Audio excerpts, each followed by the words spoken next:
Méditation du 1er septembre, respectueux et joyeux. Il disait d'une voix forte, craignez Dieu et donnez-lui gloire, car l'heure de son jugement est venue. Et prosternez-vous devant celui qui a fait le ciel, la terre, la mer et les sources d'eau. Apocalypse 14, verset 7. À la fin des temps, chaque créature de l'univers verra que Dieu est Dieu. Connaître sa puissance et sa sagesse nous amènera à le respecter profondément et à nous donner entièrement à lui. Connaître ses œuvres autant dans la grandeur de l'insaisissable cosmos que dans l'immensité du minuscule cœur transformé nous conduira à l'adorer. Et adorer Dieu, même si nous en avons perdu l'habitude, est l'une des pratiques les plus sublimes que nous pouvons réaliser en tant qu'être humain. Adorer est le signe que nous avons compris et expérimenté ce qui est le plus important dans le fait d'être enfant du Très-Haut. L'adoration n'est pas centrée sur nous, ce serait idolâtre. L'adoration est centrée sur Dieu. Elle résulte de la constatation de tout ce qu'il a fait pour nous, de tout ce qu'il continue à faire. L'adoration n'est pas superflue, ce serait de la vanité.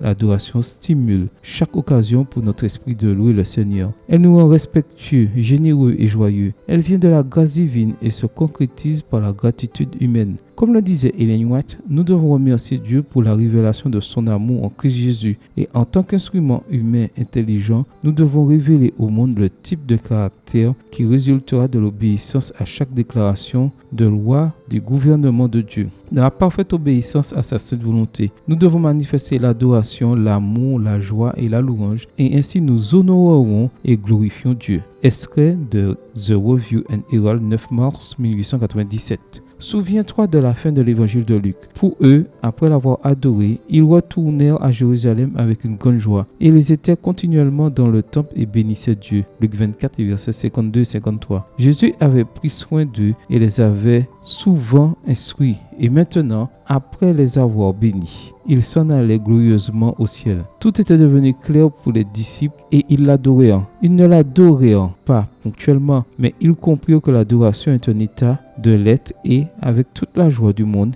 ils passaient la journée à l'adorer. Ce n'était pas une question de plaisir personnel, mais de plaisir avec Dieu. Ce n'était pas une question de passer le temps, mais de concrétiser ce témoignage qui fortifie l'âme et génère chez les autres le désir de le vivre. Quelle expérience remarquable! N'aimerais-tu pas vivre cela? Amen. Bonne journée à toi et que le Seigneur te bénisse.